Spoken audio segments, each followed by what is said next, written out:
नागपुर की एक छोटी सी कॉलोनी। बारिश की रात। एक 19 साल का लड़का पुरानी साइकिल पर फूड डिलीवरी कर रहा था। नाम था आरव। पीठ पर भारी बैग, जेब में सिर्फ 47 रुपए और फोन पर लगातार notifications. Order late, customer angry, rating dropped. उस रात वो तीसरी मंजिल तक खाना लेकर गया। दरवाजा खुला, अंदर बर्थडे पार्टी चल रही थी। लाइट्स, म्यूजिक, लाफ्टर और सामने उसका स्कूल क्रश। उसने आरव को देखा, पहचाना और फिर दोस्तों से हंसकर बोली, अरे ये तो वही है ना जो क्लास में हमेशा लास्ट बेंच पर बैठता था। सब हंसने लगे। आरव मुस्कुराया, फेक स्माइल, लेकिन अंदर कुछ टूट गया। उस रात घर लौटते समय उसने पहली बार खुद से पूछा, क्या मेरी पूरी जिंदगी बस दूसरों के सपने डिलीवर करने में निकल जाएगी? लोग सोचते हैं गरीबी का ऑपोजिट पैसा है। नहीं, गरीबी का ऑपोजिट है पॉसिबिलिटी।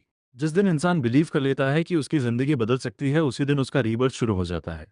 और आरव का रीबर्थ एक अनएक्सपेक्टेड जगह से शुरू हुआ। एक पुरानी किताबों की दुकान। आरव बारिश से बचने अंदर गया। वहां एक बूढ़ा आदमी बैठा था। सिंपल वाइट कुर्ता, काम आइज। उसने आरव को देखा और पूछा, थक गया? आरव हंसा, सर जिंदगी ही थका चुकी है।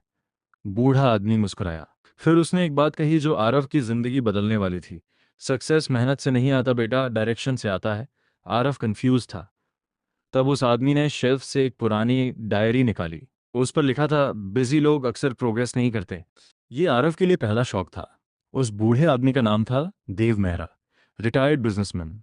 उसने आरव को पहला लेसन दिया, हर दिन खुद को बेचने के बजाय कुछ ऐसा सीखो जो फ्यूचर में तुम्हारी वैल्यू बढ़ाए। अगले ही दिन डिलीवरी के बीच में आरव यूट्यूब पर सेल्स, कम्युनिकेशन और साइकोलॉजी सुनने लगा। वो कस्टमर्स से अलग तरह से बात करने लगा। Smile, confidence, observation. धीरे धीरे टिप्स बढ़ने लगी। लेकिन कहानी यहाँ खत्म नहीं होती, क्योंकि ग्रोथ हमेशा पेन मांगती है।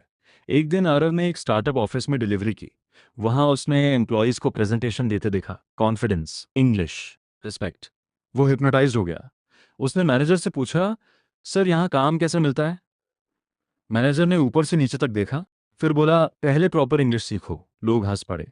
उस रात आरव ने मिरर में खुद को देखा और पहली बार उसे खुद पर शर्म आई। लेकिन उसी रात उसने फैसला लिया, अब एम्बैरेसमेंट से भागूंगा नहीं। वो पब्लिक लाइब्रेरी जाने लगा। वहां उसकी मुलाकात सारा से हुई, फ्रीलांस कॉपीराइटर। उसने आरव को दूसरा लेसन दिया, लोग वर्ड्स नहीं खरीदते, फीलिंग्स खरीदते हैं। उसने आरव को सिखाया, कम्युनिकेशन सिर्फ इंग्लिश नहीं होता। कम्युनिकेशन मतलब दूसरे इंसान को महसूस कराना कि वो इंपॉर्टेंट है। अब आरव कस्टमर्स के नेम्स याद रखता था, उनकी प्रॉब्लम्स सुनता था, एक्स्ट्रा एफर्ट करता था। धीरे धीरे एक कैफे ओनर ने उसे part time social media handle करने का मौका दिया। 3,000 रुपये पर मंथ, छोटी जीत। लेकिन आरव के लिए यह प्रूफ था कि वो बदल सकता है। सुबह डिलीवरी, दोपहर लर्निंग, रात फ्रीलांसिंग, 3 घंटे की नींद।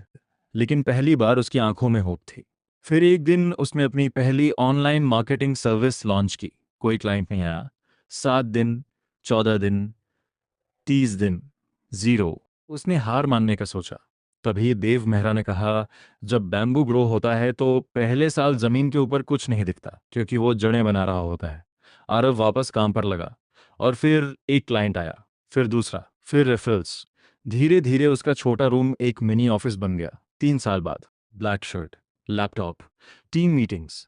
अब आरव कंपनीज को ब्रांडिंग स्ट्रैटेजीज देता था। वो स्टेज पर बोलता था। जिस लड़के को कभी इंग्लिश के लिए इंसल्ट किया गया था, अब लोग उसी की बातों के नोट्स बना रहे थे। लेकिन यही कहानी डेंजरस हो गई। सक्सेस बढ़ने लगी, लेकिन रिलेशनशिप्स टूटने लगे। माँ कॉल्स करती, वो बिजी रहता। पुराने दोस्त मैसेजेस करते, वो इग्नोर करता। उसके अंदर एक नया डर पैदा हो चुका था, अगर मैं रुक गया तो फिर से गरीब बन जाऊंगा। और यही फियर उसे मशीन बना रहा था। फिर एक रात उसे कॉल आया। उसकी माँ हॉस्पिटल में थी, हाई ब्लड प्रेशर। डॉक्टर ने कहा स्ट्रेस बहुत ज़्यादा था। हॉस्पिटल कॉरिडोर में बैठे आरव ने पहली बार रियलाइज़ किया, वो पैसा तो कमा रहा था लेकिन जिंदगी हार रहा था। हॉस्पिटल की कैंटीन में देव मेहरा आखिरी बार उससे मिला। उसने कहा, तुम्हें पता है सबसे गरीब इंसान कौन होता है? आरव चुप रहा।